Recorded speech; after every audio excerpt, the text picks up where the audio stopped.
Hello everyone. Hello there. This past weekend we had the online retreat on spring as the season of hope. In a lot of ways, spring, where everything is turning green, it is a hopeful season. There's something new opening up. But also on a personal level, it can be a metaphor for our own season of hope, of new beginnings, of new awareness. And it was such a rich retreat with our anchor mystic. And the mystic is not always a mystic in the traditional sense of the word. Sometimes it's a poet or an author, sometimes it is a theologian or an artist, but it's also just indicative of in how many shapes mystics do come. And this anchor mystic for this retreat was Wendell Berry, the poet and author, American poet and author, Wendell Berry. Anything about his style of poetry? I think you can give a bit of background, but it's such down to earth poetry. It is not. I think it's deceptively simple because there's no. You can read it so easily, but then you discover the richness of it, and you know that it's not just simple poetry. So, and I think he was such a wonderful mystic for this season of hope retreat, because I think we all, I think in the world, we had someone from quite close to the Ukraine that was joining us, and all over the world we have a sense of maybe hopelessness, anxiety about the future, and there's a very big need to find some way to Navigate there and to be hopeful. And what does that mean? Does that mean that we must hope on something better? Is that what hope means? And I think maybe you can talk a bit about that. But the discovery was actually quite a bit of a shock, really, especially reading Thomas Keating in terms of what the theological definition of hope would be. And it is interesting, we talk about Wendell Berry, all the nature themes in his poetry, but he touches on hope quite a number of times. He does, yeah. Really, it's a very strong theme. Yeah, and it can be. I mean, in this area where we live, in a farming community, you know how the end of a long dry winter makes people look at the sky and wait for rain. And him also having been a farmer for many years, you know that he has been going through those same emotions. Yeah, but I think also on a wider scale, it comes back to hope, because Wendell Berry, very interesting person, is now about 88 years old, and he has been farming on this particular piece of land in Kentucky in the USA for about 40 years now. And he says one has to know your land,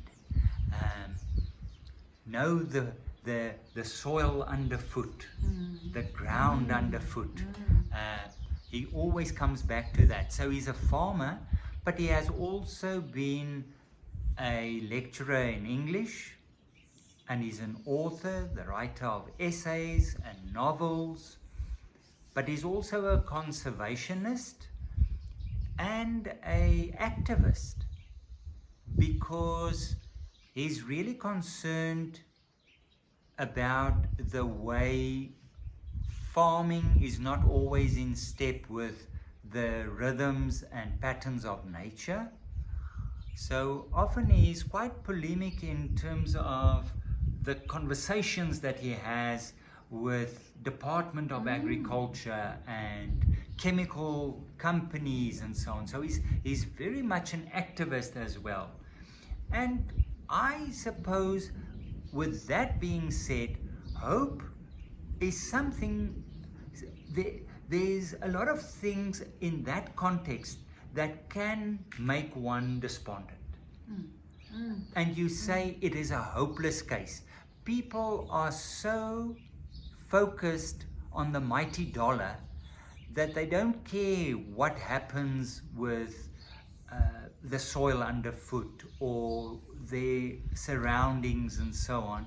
And it is such powerful companies and institutions that one can be hopeless and despondent. And that maybe is also why hope figures so strongly in his poetry, but in a very gentle way. It often comes back and grounds this hope. And in this poem then that we are going to read as well. Yeah. I love what he says is that what he stands for, he stands on. I really love that. Yeah. And also, reading his poetry, one discovers that it is not a frivolous hope. It's not a light hope. Or a cheap hope. Or a cheap hope. And I think it's not dependent on a good outcome. Yes. It's dependent on God. Yes. On God being present. Yes. And you said it very beautifully. Just say it the way that you said. It's not a virtue. Yeah, the more you read Wendell's poetry, you come to the conclusion that for him, hope isn't a virtue. In other words, I'm a very hopeful person. It doesn't matter how bleak the situation is. I can always see something positive in that. And then it's a virtue. He's a very hopeful person. But in Wendell's poetry, hope is not a virtue, but an awareness of the presence of God. It's deep. It's very, very deep. And the hope is seated in that. Yes. Whatever the outcome, whatever happens, because I mean, I think it's human to hope for better things. Yes. But we also know and long for it. I mean, to have a desire and a longing. Yeah. Nothing wrong with it, but I think it's confusing to equate that with hope. Because then we get very disappointed, even in God, because things doesn't work out always the way we hoped it to work out. Yeah. So in other words, take that phrase, hope isn't a virtue, but is an awareness of the presence of God. And just mull it over, almost like a little stone that you roll between your fingers. Just work with that. And now we're going to read this poem by Wendell Berry. Okay. Sit and be still, until in the time of no rain, you hear beneath the dry wind's commotion in the trees, the sound of flowing water among the rocks, a stream unheard before, and you are where breathing is prayer. You wanted to read it another time? Sit and be still, until in the time of no rain, you hear beneath the dry wind's commotion in the trees, the sound of flowing water among the rocks, a stream unheard before, and you are where breathing is prayer. Beautiful. Deceptively simple. Yeah. No big words here. Mm-mm. I would say the biggest word or the most complicated word is commotion. Yeah.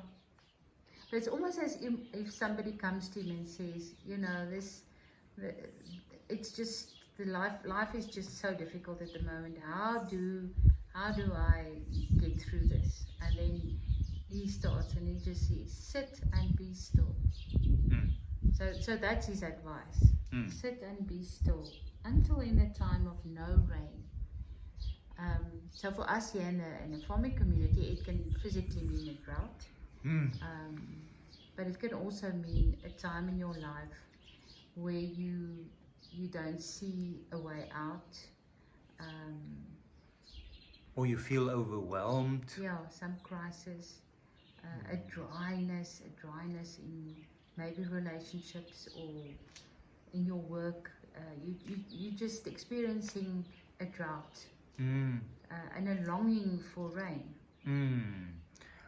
Almost relief. Longing for relief of the situation. Yeah. Yes, that's well put. Yeah, there's a longing. When there's a drought, there's a longing for relief. And he uses this image whenever you're in a situation where there's a longing for relief. And then he says, beneath the dry wind's commotion in the trees. It's difficult to ignore. It is this dry season, and to worsen it, there's this commotion of the wind in the trees. It blows the leaves and sways the branches, and you can't ignore it. It's almost, as you said, it's in your face. That's what you're aware of. And in life it's the same. When you're in a situation where there's a crisis or where problems are just all over, it's like a huge commotion. It makes such a noise that you're not aware or you can't hear anything else. And it drowns out everything else. Yeah. It silences it because it is so powerful. It's a commotion in the trees. It's strong movement. And there are so many things in our daily life that we can identify as commotion in the trees. Often we contribute to the commotion in the trees by WhatsApps we forward and tap into what is news or rumors that's frightening, or it paints a bleak picture and so on. And we love tapping into that, and for some reason it's almost as if we gravitate to those things and say, look how bad it is. Yeah, I think also it's because it's such a common feeling among people, so it's something to talk about. Yeah. But it's generally quite negative. Yes. And it has this effect on you that you go away even more despondent, even more aware of the commotion, because now you've heard of more things than you were aware of.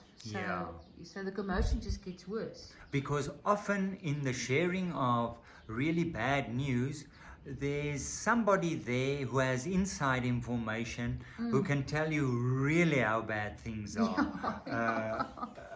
So that is the commotion in the trees, this strong wind, the commotion in the trees. Sit and be still until in the time where you long for relief. And there are so many things that seem so important and overwhelming and center stage, until in such a time you hear the sound of flowing water among the rocks. Beneath the dry wind's commotion. Yeah. So there's a sound that you were not aware of because you were busy listening to the commotion or contributing to the commotion. And giving it attention. So sitting and being still helps you to go below the commotion. Yeah. and to hear beneath. that noise, Mm. the sound of flowing water among the rocks, a stream unheard before. It's been there. Mm. It's been there always.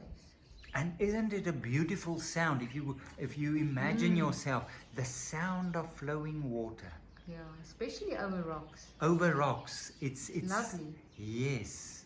It's for me one of the most soothing nature sounds that there can be.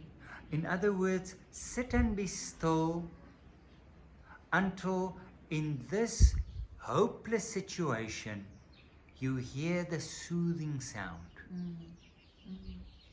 The relief. You hear the relief that you Yes. are longing for, and it's Yes. been there all along. And it's been there. Yeah. Yes. Yeah, and I think in terms of that, it's also until you become aware of God in Yes. this, Yes. like alive, flowing, moving, beautiful. You hear the sound of flowing water among the rocks, a stream unheard before. And you are where breathing is prayer. It's so well done. He says, until you hear beneath the commotion this sound of flowing water, a stream unheard. Sit and be still until you hear this stream. That is the main. And when you do that, you are where breathing is prayer. So he adds that at the end. He says, sit and be still until you become aware of this beneath everything else. This relief, this soothing, this nourishment, this care. Until you are aware of that. And when you are aware of that, that is where breathing is prayer. Yeah. Where your life is prayer, because to breathe means to be that you're alive. Yeah. So then that awareness is prayer. Yes. Yes. Yes. And then it is not so much a prayer asking for things, but a prayer leading us into awareness. And a being in that, in that hope, in what is there. Already there. Yeah. Already there. It's and always there. Yes, because it doesn't arrive from somewhere, or it isn't conjured up. Until in the time of no rain, beneath the dry wind's commotion in the trees, you hear the sound of flowing water among the rocks, a stream unheard before. There's a stability there. It is there. It's flowing. It is. It doesn't. There isn't a spring starting now. It's there. It was just not. You were not aware of it. Yes. Yeah. And the sitting and being still brings you to the place where you can become aware of it. Yeah. So maybe one of the most important things we can do in a time of hopelessness and a lot of commotion and a longing for relief is, instead of running in circles and making a lot of noise and being despondent, overexcited by everything you hear, to sit and be still. And again, countercultural, counterintuitive. But that is how we get to hope. Very beautiful. A very, very interesting poem. As we said, we're going to post it so you can have a look at it as well. And in your own time, just read it, hold it, print it out, and hold it close on your bedstand and read it every now and then. Poems have a tendency to keep bringing forth meaning. That's the beauty of poems. Thank you for being part of the conversation. We see you next week. Keep well.